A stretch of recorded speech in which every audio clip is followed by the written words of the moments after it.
অভিষেক বন্দ্যোপাধ্যায় তো একা ঢোকাননি, আপনার দলনেত্রী যাকে আপনারা এখনো দলনেত্রী বলে মানেন মমতা বন্দ্যোপাধ্যায়, তার প্রশ্রয়ে না থাকলে প্রশান্ত কিশোর তো এন্ট্রি পেতেন না। মমতা বন্দ্যোপাধ্যায়, আমি আপনাকে জানিয়ে রেখে শুধুমাত্র অভিষেক বন্দ্যোপাধ্যায় নয়, আমি আজকে শুনছিলাম মমতা বন্দ্যোপাধ্যায় পর্যন্ত বালিশ নিয়ে আজকে মন্তব্য করেছেন। এই যে আপনার বক্তব্য আমি এর আগে শুনেছি, ঋতব্রত বন্দ্যোপাধ্যায়, ফিরহাদ হাকিম, তিনি মঞ্চ থেকে বলেছেন যে আমরা মমতা বন্দ্যোপাধ্যায়কে দেখে এই দলটা করেছি, অভিষেক বন্দ্যোপাধ্যায়কে দেখে করিনি।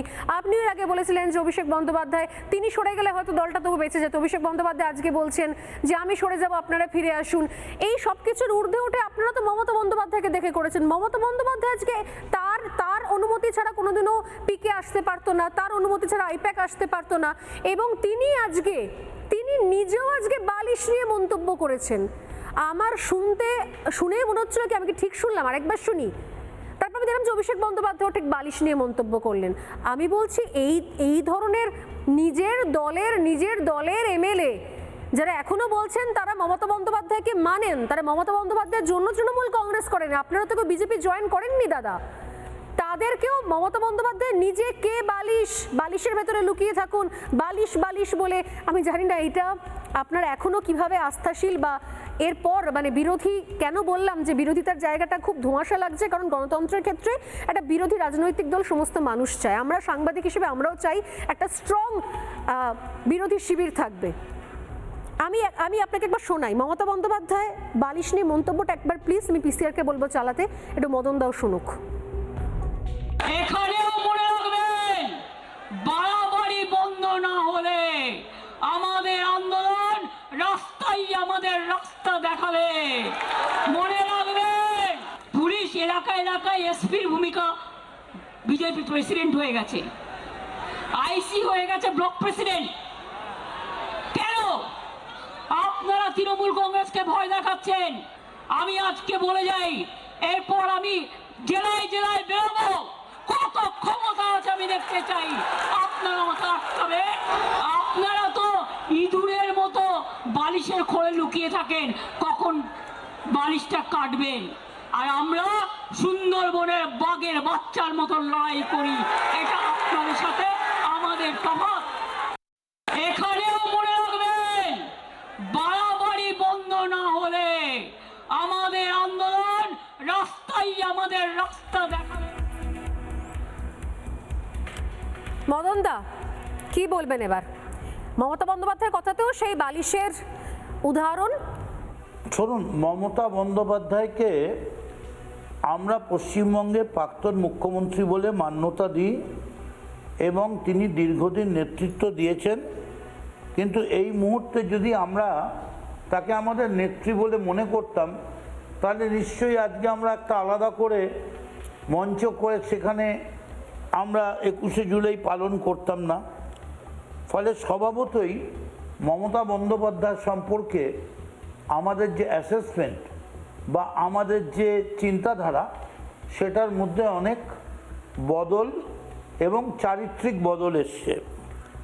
মমতা বন্দ্যোপাধ্যায় বলেছেন, তার মনে হয়েছে বলেছেন, কিন্তু তিনি বলছেন তিনি সুন্দরবনের বাঘের মতো লড়াই করেন। তো তিনি বলছেন অভিষেক বাঘ, আবার বলছেন বাঘ আমেরিকায় যাবে চোখ দেখাতে। আমি তো কখনো শুনিনি এর আগে বাঘ আমেরিকায় চোখ দেখাতে যায়। যেতে গেলে তো একটা জাম্বো জেট লাগবে, কারণ বাঘটা ঘোরাফেরা করবে।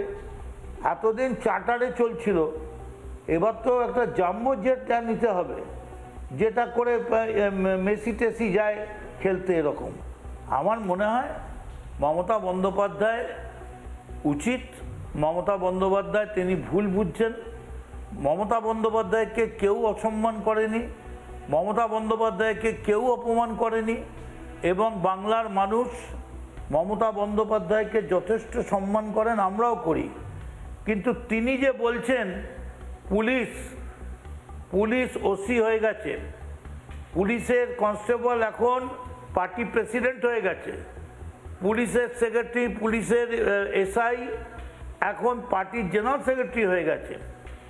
এই যে কালচারটা যিনি তৈরি করেছেন পশ্চিমবাংলায়, তার নাম মমতা বন্দ্যোপাধ্যায়। আপনি ভুলে গেছেন আপনার সময় আপনার দলে অভিষেক বন্দ্যোপাধ্যায় ছাড়া আর কারোর কোনো কথা পুলিশে চলতো না। আপনি আপনার পেটোয়া যারা পুলিশ তাদেরকে ধরে ধরে বসিয়ে তাদেরকে পার্টির কমিটিতে মাথায় তাদের কথায় পার্টি চালিয়েছেন এবং পুলিশের রিপোর্ট অনুযায়ী কে কোথায় দাঁড়াবে, কে মন্ত্রী হবে, কে হবে না, এই গোটাটা আপনি ঠিক করেছেন। অতএব পশ্চিম বাংলায় যদি পুলিশি রাজ কেউ কায়েম করে থাকে তাহলে তা শুরু করেছেন আপনি। তার মানে এই নয় যে বিজেপি করছে না, বিজেপিও একই পথে চলছে। তো যদি আপনার দেখানো পথে বিজেপি চললে তাহলে আপনার যা হয়েছে বিজেপিরও তাই হবে।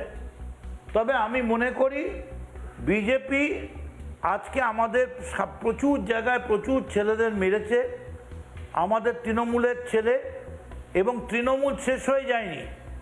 তৃণমূলে আমরা সবাই আছি, আমরা এখনও কেউ জোড়া ফুল ছাড়া ছেড়ে দিইনি।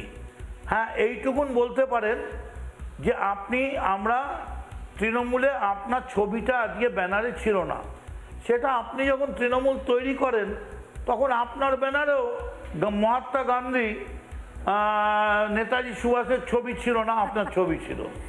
অর্থাৎ ছবিটা বড় ফ্যাক্টর নয়, আসল হচ্ছে মানুষের হৃদয়ের মধ্যে কোনটা। তো আমরা এইটুকুনি আপনাকে বলতে পারি, এখনো সময় আছে। মমতা বন্দ্যোপাধ্যায়, আপনি যে পথে যাচ্ছেন তাতে আপনি দূর থেকে দূরে হারিয়ে যাবেন। আপনি বলছেন আপনি জেলায় যাবেন, দয়া করে আপনার কাছে আপনার দুটো পায়ে ধরে অনুরোধ করছি, আর যাই করুন সঙ্গে অভিষেককে নেবেন না। কারণ অভিষেককে নিয়ে গেলে আপনার নিজের সম্মান আপনি নিজে নষ্ট করবেন। কারণ অভিষেককে খুঁজে বেড়াচ্ছে বাংলার 12 কোটি মানুষ, তারা একবার অভিষেকের সঙ্গে সামনাসামনি মুখোমুখি কথা বলতে চায়। আরে অভিষেক বন্দ্যোপাধ্যায় তো বলছেন নানা ধরনের কন্টেন্ট দেখার জন্য লাইক করুন, শেয়ার করুন আমাদের ফেসবুক পেজ, সাবস্ক্রাইব করুন আমাদের ইউটিউব চ্যানেল। পাশাপাশি অন্যান্য ব্রেকিং নিউজের জন্য অবশ্যই চোখ রাখুন রিপাবলিক বাংলায়।